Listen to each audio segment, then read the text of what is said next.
All right, everyone, let's dive into a travel blog that takes a pretty wild turn. Oh, this should be good. Yeah, so this is about a vacation in the Dominican Republic. Okay.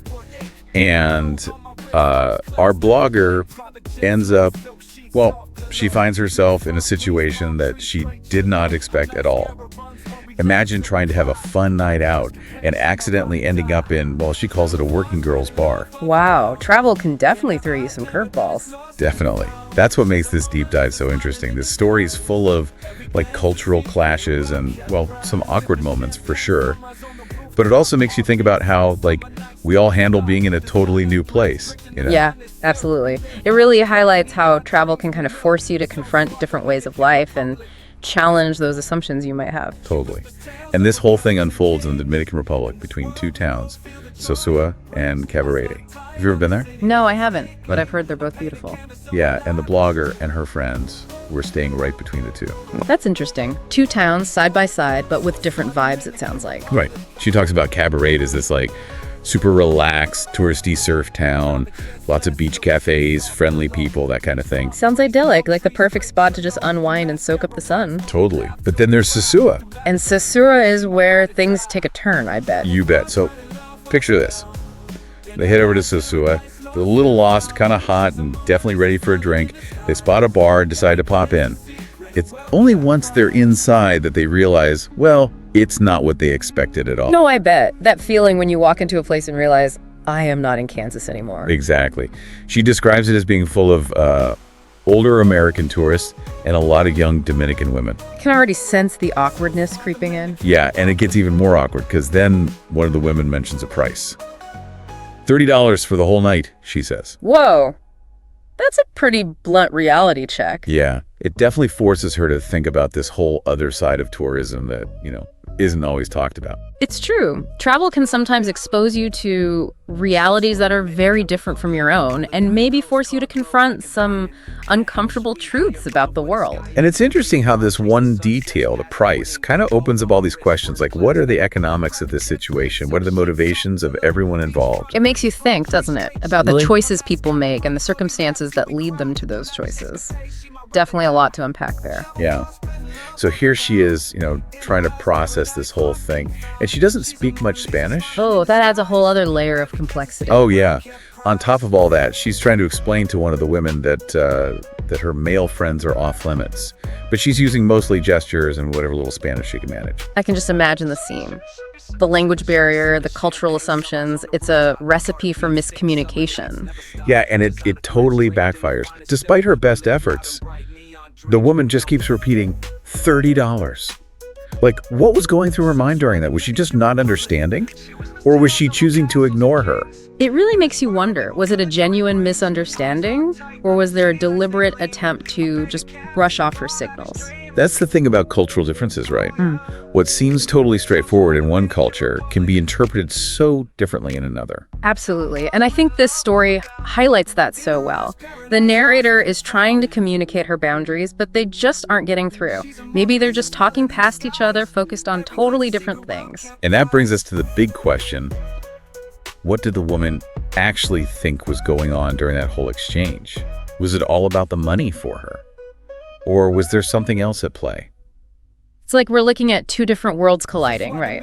The narrator's world, where she's uncomfortable and trying to get out of the situation, and the woman's world, where her motivations and understanding of what's happening remain a mystery. Exactly. And as a listener, it makes you question, like, what was she really thinking? Was she misinterpreting the situation? Or was there more to it? It's such a fascinating question, and I love how this story forces you to consider all those different perspectives. Me too. And luckily for us, the story doesn't end there. Things actually take an interesting turn, even though this encounter was, well, kind of a disaster, because they end up talking to some of the other women in the bar, and that's when things get really interesting. Oh, okay, so there's a twist. Sounds like the awkwardness starts to give way to something else. It does. It turns out these women are, like, super willing to share some local knowledge. They give them tips on hidden beaches, good places to eat, that kind of thing. It's like, even in the most unexpected places, you can find these moments of genuine connection. It's true. And it also shows that even when you're in a situation that's totally outside your comfort zone, you can still learn something, connect with people. Yeah, totally. And it's like, in this case, the narrator walks into this situation that challenges her assumptions and shows her a side of tourism she hadn't thought about before. But it also leads to some really interesting conversations and maybe even a new perspective on the place she's visiting. You know, it's funny how that works. Sometimes the most unexpected encounters can lead to the most authentic travel experiences. It's like, instead of sticking to the tourist script, she ends up having a conversation that gives her a glimpse into the real local culture. It really makes you wonder what else she might have discovered if she'd been more open to the unexpected. Right. Sometimes those unplanned moments lead to the best travel stories. Totally. But there's another piece to this whole story that we need to talk about. Remember that guy she mentions meeting the next day? The UK transplant. His advice adds a whole other layer to this idea of figuring out a new place.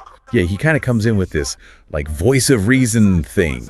He's all about being careful and saying the best way to navigate a new place is to ask a local. Oh yeah, like a walking, talking travel guide. Sounds pretty sensible after what she went through, right? Right. But if you think about it, the story kind of throws these two different travel styles at you, asking for advice versus just kind of winging it and seeing what happens. It does. It's like she's caught between those two approaches. On one hand, play it safe, avoid awkward limitations, but then there's that part of her that's curious, that wants to explore and just see what happens. It's almost like those two sides are battling it out inside her head. That's so relatable though, isn't it? I mean, I think a lot of us feel that way when we travel. We want that authentic experience, but we also want to feel safe, Totally. It's a tough balance. Like, some people love being spontaneous. They're all about diving into the unknown.